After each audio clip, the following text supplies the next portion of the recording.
um prazer e uma honra estar aqui com vocês, nesta casa doada por Lins de Vasconcelos também, e agradeço desde já o seu convite, Edivaldo, e queria externar a minha admiração por você, pelo seu trabalho, e dizer do quanto eu aprendo com você.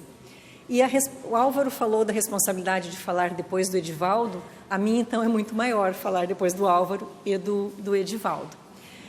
Mas o objetivo é trazer a experiência do Paraná, não é? Dentro desse contexto, a nova era e o trabalhador espírita. Então, nós podemos dizer que a nova era para o trabalhador espírita da assistência social começou com o lançamento deste livro, em 2013, e a partir do lançamento deste livro, aqueles trabalhadores comprometidos começaram a se incomodar com o conteúdo do livro, né, sobre o papel do trabalhador e como nós estamos realizando este trabalho da assistência e promoção social espírita, não é?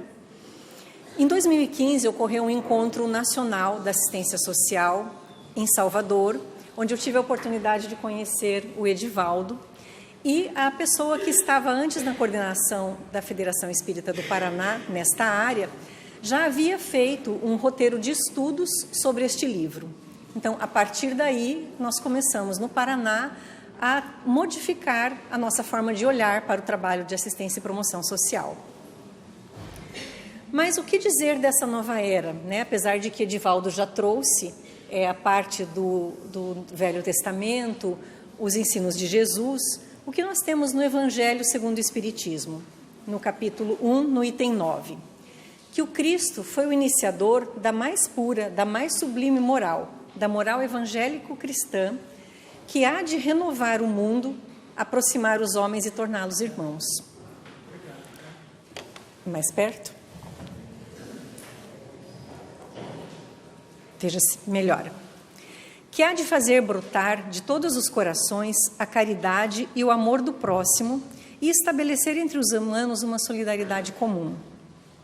De uma perfeita moral, enfim, que há de transformar a terra, tornando a morada de espíritos superiores aos que hoje a habitam. Então, esse texto está no item 9 do Evangelho segundo o Espiritismo, e como Edivaldo já trouxe também, Moisés abriu o caminho, Jesus continuou a obra, e o Espiritismo a concluirá.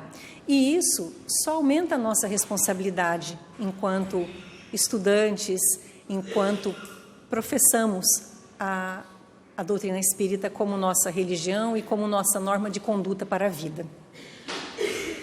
Na Gênese, no capítulo 18, no item 5, nós encontramos o seguinte texto: a humanidade tem realizado, até o presente, incontestáveis progressos. Os homens, com a sua inteligência, chegaram a resultados que jamais haviam alcançado sob o ponto de vista das ciências, das artes e do bem-estar material. Resta-lhes ainda um imenso progresso a realizar, o de fazerem entre si, reinem a caridade, a fraternidade, a solidariedade, que lhes assegurem o bem-estar moral. Então, fazendo um link com a fala do Álvaro, trata-se da preparação do trabalhador espírita, não é? Quanto mais ele se prepara, quanto mais ele procura transformar o estudo teórico na sua vivência no dia a dia, mais nós estaremos contribuindo para fazer que entre nós todos reine a caridade, a fraternidade e a solidariedade que lhes assegurem o bem-estar moral e para todos que estamos aqui encarnados neste momento. Já não é somente de desenvolver a inteligência o de que os homens necessitam, mas de elevar o sentimento e, para isso, faz-se preciso destruir tudo o que superexcite neles o egoísmo e o orgulho, também já visto nas apresentações anteriores. Não é? Em 8 de maio de 1998, portanto, 21 anos atrás, o Divaldo Pereira Franco proferiu uma palestra intitulada Novos Rumos do Centro Espírita, que deu origem a este opúsculo, que acredito que vocês devam conhecer.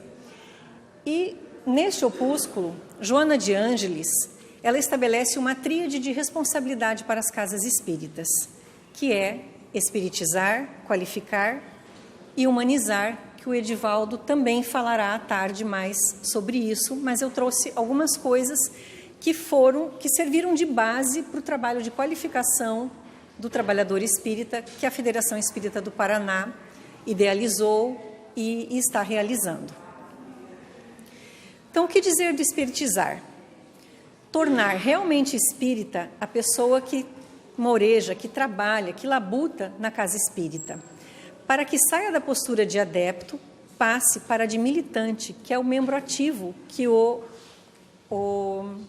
Álvaro nos falou, né? De nós realmente trabalharmos com o conhecimento e colocando em prática tudo aquilo que aprendemos. Para que ele saia da postura de adepto, passe a ser militante, portanto espírita de verdade, assim desenvolvendo a atividade que acha bela nos outros e da qual se beneficia, né? Porque às vezes nós olhamos o trabalho que os outros desenvolvem, achamos ele muito bonito e não nos candidatamos a realizar um trabalho parecido dentro do nosso tempo, do nosso desenvolvimento. No vértice superior está o impositivo da espiritização, que a pessoa vai adquirir por intermédio do estudo, da reflexão, das conferências que ouve, das meditações, das atividades de ordem mediúnica, sempre procurando aplicar para si a recomendação dos espíritos antes que para os outros, tornando-se indispensável reflexionar em torno desse conteúdo, trabalhando as arestas morais, para que a gente não chegue do lado de lá e seja um espírito arrependido também, não é? Procurando purificar-se na medida da sua relação. Só voltando um pouquinho, né? Do espiritizar, né? Que a pessoa vai adquirir esse espiritizar, esse viver a doutrina espírita, por intermédio do estudo, da reflexão, das conferências que ouve, das meditações, das atividades de ordem mediúnica, sempre procurando aplicar para si a recomendação dos espíritos antes que para os outros. Mas às vezes nós achamos que o ensinamento é sempre para o outro, né? Não, é o meu marido, é a minha esposa, não, é o meu filho que devia agir dessa forma, né? Nós geralmente não usamos os ensinamentos para nós, para nossa consciência e nossa melhoria, né? Tornando-se indispensável reflexionar em torno desse conteúdo, trabalhando as arestas morais, procurando purificar-se na medida da sua relatividade, que é a qualidade que é relativo, ou seja, cada um dentro do seu tempo, dentro do seu nível de consciência, mas com o caráter de não ceder nunca espaço para o erro, porque ser espírita é empenhar-se para ser hoje melhor do que ontem e amanhã melhor do que hoje, e não cessar o autoaprimoramento. O Espiritismo nos impõe compromisso. Esses compromissos são as responsabilidades perante a consciência pelo comportamento adotado. Então, para que a gente não seja o arrependido do plano espiritual, quando sairmos dessa encarnação, nós precisamos ter esse cuidado, ter essa responsabilidade perante a consciência pelo comportamento que nós adotamos. Porque não adianta nós professarmos a doutrina espírita, mas chegar lá na rua e jogar um papel de bala no chão. É um comportamento simples, mas que faz a diferença na pessoa que tem essa atitude, não é? E aí são inúmeras as atitudes que nós poderíamos exemplificar. Essa, eu digo, é a mais simples, não é? Mas que nós temos que ter isso como realmente compromisso e nossa responsabilidade perante a consciência e pelo comportamento adotado. Por outro lado, é o auto-perdão, em nossa valorização de autoestima, que não é uma forma de tolerância para com os erros, mas com a conscientização dos erros para deles nos libertarmos. Ou seja, se nós não trabalhamos o autoconhecimento, nós não identificamos as nossas falhas, as nossas mazelas, nós podemos ser os arrependidos do lado de lá. E a partir do momento que nós identificamos, é dizer, isso eu não faço mais. Ou seja, descobrir que fumar é prejudicial, eu não fumo mais. Eu me esforço para isso. E muitos conseguem deixar do vício do fumo, não é? É necessário que aquele que frequenta a casa espírita adquira a consciência da sua responsabilidade por intermédio do trabalho de doação. Porque quando nós nos doamos ao próximo, nós também percebemos, muitas vezes, que as dores que o próximo tem são muito maiores do que as nossas. E aí também vamos lapidando o nosso espírito. E a nossa consciência também, diante do mundo e das dificuldades, vai se modificando. Quanto ao qualificar, para que nos tornemos espíritas, devemos adotar a qualidade de uma pessoa de consciência, que é aquela responsável pelo seu comportamento. Cabe-nos pensar, imparar, ler e acabar com os mecanismos desculpistas que às vezes nós colocamos, né? Eu escutei de manhã no início uma pessoa dizendo: acordei às 4:30 da manhã para chegar aqui. Né? Então essa pessoa, com certeza, é uma pessoa que não tem desculpas para arregaçar as mangas para o trabalho, não é? E acredito que muitos outros devam ter feito isso também, não é?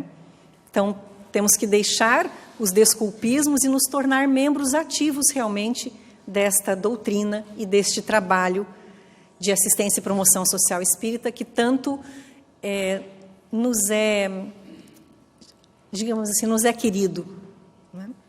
Devemos buscar a qualificação espírita e tentar saber realmente o que é espiritismo.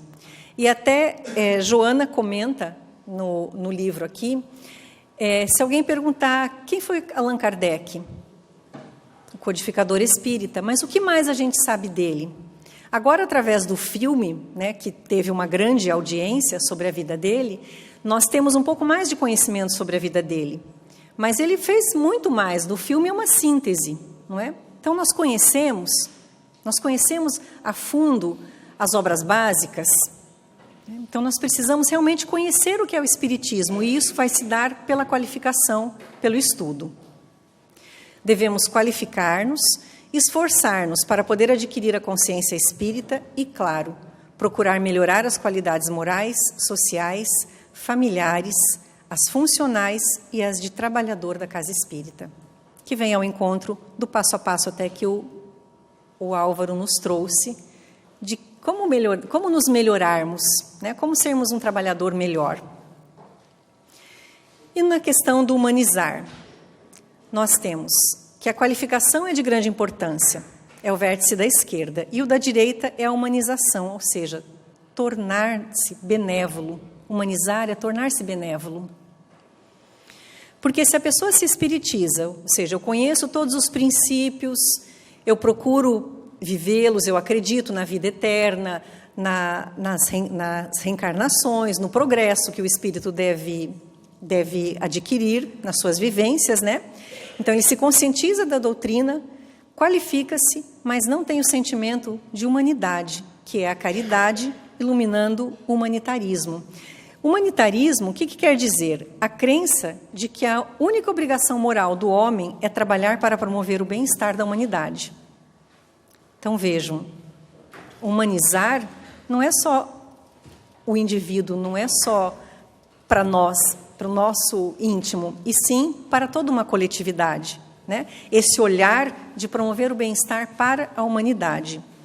E, voltando, que é a caridade, iluminando o humanitarismo, e o humanismo, que é o conjunto de doutrinas fundamentadas, principalmente nos interesses, potencialidades e faculdades do ser humano, sublinhando sua capacidade para a criação e transformação da realidade natural e social e seu livre-arbítrio diante de pretensos poderes transcendentes ou de condicionamentos naturais e históricos. Este significado que eu encontrei para o humanismo, eu acho que ele tem tudo a ver com o trabalho de assistência e promoção social espírita. E é algo que nós temos trabalhado no Paraná, no sentido de despertar as capacidades do ser que nos procura pelas portas da assistência social. Fazer com que ele melhore a sua autoestima, que ele acredite nele e que ele consiga viver as suas potencialidades. Continuando no humanizar. Se nós não temos esse ideal, né, de nos iluminarmos pela caridade, né, que é a caridade iluminando o humanismo e humanitarismo e humanismo, se não temos esse ideal de ajudar, de oferecer-se, de despersonalizar-se, no sentido de se libertar do ego dominador para poder dedicar-se, torna-se apenas uma parte do triângulo. Ou seja, uma mesa com 3 pés, se um pé não estiver quebrado, a mesa não para em pé, não é? Então, nós temos que ter este equilíbrio entre o espiritizar, o qualificar e o humanizar. Para que haja a harmonia, é necessário que essa espiritização seja, então, qualificada e humanizada. Então, eu conheço a doutrina espírita, eu me qualifico para os trabalhos, a partir também do estudo, e me humanizo. Ou seja, eu me preocupo com o próximo, eu me preocupo em despertar o próximo para que ele perceba-se um ser capaz, perceba a sua potencialidade, perceba que ele é capaz de mudar o ambiente em que está vivendo. Assim como nós, né? É aquilo, quando um se ilumina, outros se iluminam à nossa volta.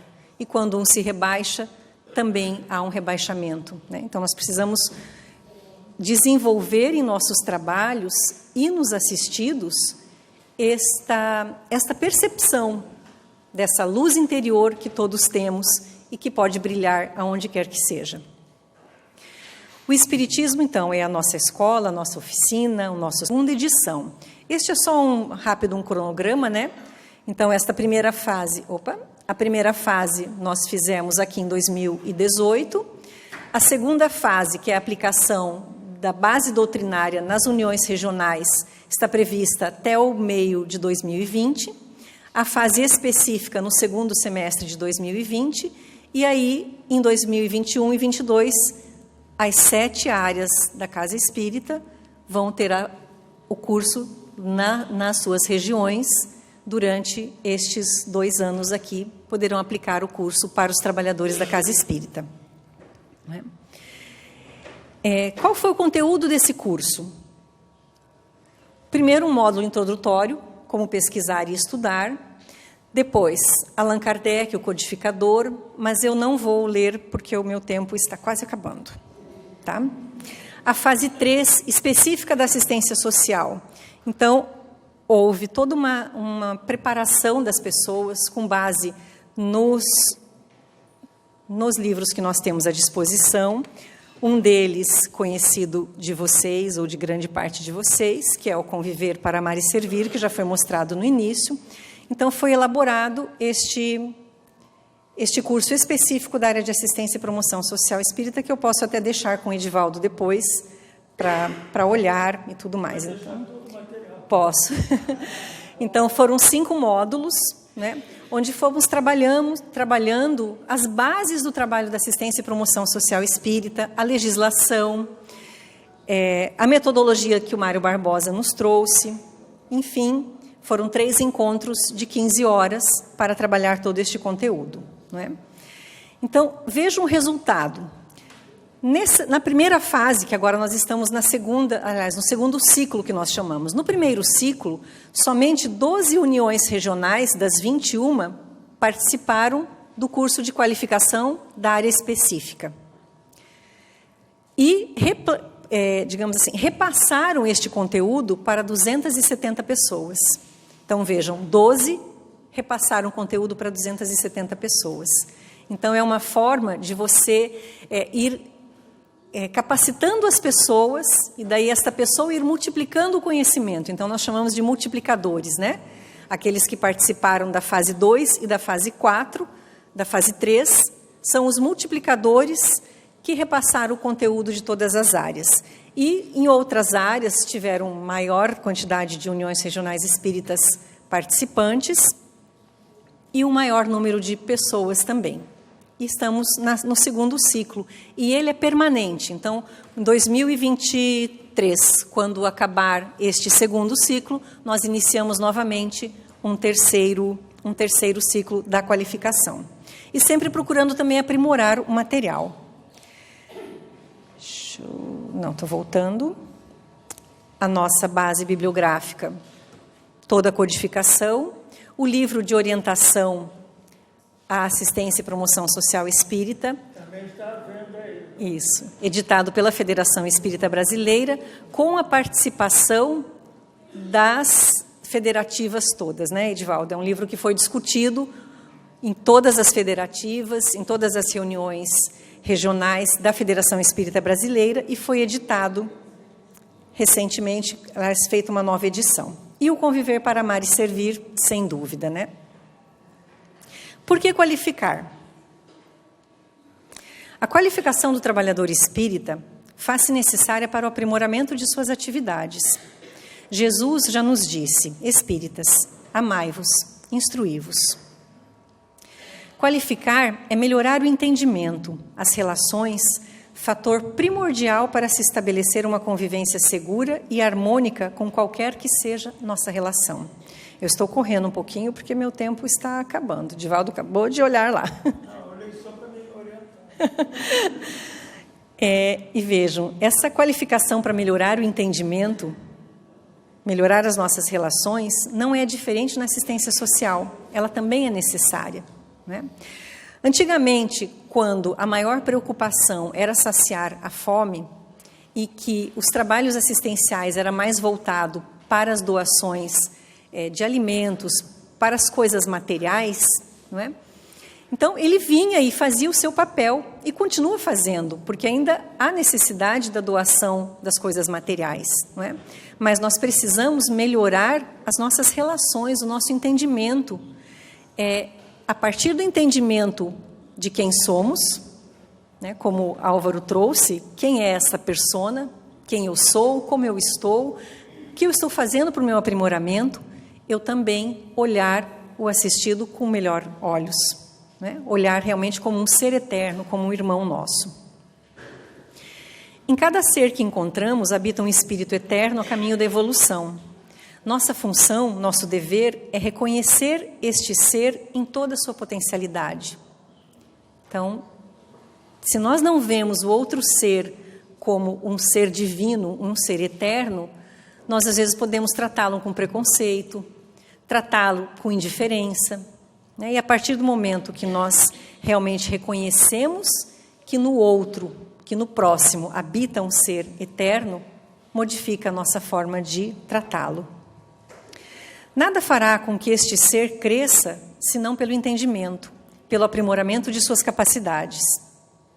Nossas capacidades se ampliam a partir do momento em que se unem a vontade, a ação e a instrução. Não a instrução dos bancos escolares, mas aquela que faculta entender as leis da vida. Para, a partir destas leis, entender as leis dos homens e proporcionar ao ser que nos procura pelas portas da assistência social a orientação correta, segura e, principalmente, para informá-lo que é filho de Deus, irmão nosso ao caminho da evolução, que em seu ser habita a essência divina, aquela que nos torna aquela que torna todos nós iguais perante a Deus. Jesus nos ensinou que podemos fazer o que Ele fez e melhor quando falou: aquele que crê em mim também fará obras que eu faço e as fará maiores. Será que as pessoas que participam dos trabalhos de assistência e promoção social espírita têm essa consciência de que elas também podem? Às vezes não, né? Às vezes o sofrimento, a dor é tão grande que elas não conseguem enxergar este potencial. Às vezes nem nós enxergamos. E lógico, mantida a devida distância, não é? Mas um dia nós chegaremos e faremos tanto quanto, ou mais até, como Jesus nos disse. Ele também nos disse que somos deuses, né? Vós sois deuses e todos vós filhos do Altíssimo. Que deixemos brilhar nossa luz, quando falou: resplandeça a vossa luz diante dos homens. E a instrução que se traduz no estudo da doutrina espírita, para nós espíritas, é a vivência do... Desculpem. A instrução que se traduz no estudo da doutrina espírita para nós espíritas e a vivência do Evangelho nos farão acreditar no potencial que temos todos, encarnados e desencarnados, habitantes deste orbe terrestre. Negar a si ou a outrem a luz do Evangelho é dizer-se espírita sem o ser. Deixar de viver os ensinamentos de Jesus equivale a dizer que desta água não beberei. Em sendo esta a postura do ser, como esperar um mundo melhor, seres melhores, mais humanos, que se importem de fato com seu irmão em necessidade material, emocional e espiritual? Como operar a mudança que tanto esperamos se não começarmos por mudar a nós mesmos através da vivência do Evangelho em nossas vidas, dia a dia, hora a hora, minuto a minuto? A qual exercício somos convidados? Aqui Jesus nos convida, não é? Posso passar mais um pouquinho do meu tempo? Já passei 5 minutos. Então, aqui é bem rapidinho, são só 4 slides. A proposta do trabalho da área de assistência e promoção social espírita da Federação Espírita do Paraná. Para o trabalhador da área de assistência e promoção social espírita, não para o assistido. Estudar a doutrina espírita na busca incessante da transformação do conhecimento intelectual em vivência diária. Então, esta é a base. Então, aquele trabalhador que vem para assistência social, ele tem que estar comprometido com o estudo, porque é isso que fará com que a gente se transforme. Cada vez que nós lemos o Evangelho, nós vamos nos deparar com questões que a gente não percebeu na primeira lida, na segunda lida. E assim nós vamos percebendo o que nós precisamos mudar, que são, às vezes, pequenas coisas que nós deixamos de observar em todo o estudo da doutrina, para que realmente nós passemos a viver a doutrina espírita no nosso dia a dia. Trabalhar o autoconhecimento. Por que trabalhar o autoconhecimento? Porque se nós não conhecemos as nossas dificuldades, as nossas mazelas, as nossas necessidades, as nossas carências, como que nós vamos reconhecer a do outro e tentar ajudar o outro nas suas necessidades também? E desmistificar a caridade como auxílio aos pobres, pois pobres todos nós o somos. Como já disse, com relação ao primeiro item, vivenciar a doutrina espírita, que é um esforço individual de cada um e que todos devemos estar comprometidos com esta vivência, para que transformemos o mundo melhor, para que realmente a nova era se faça presente entre nós.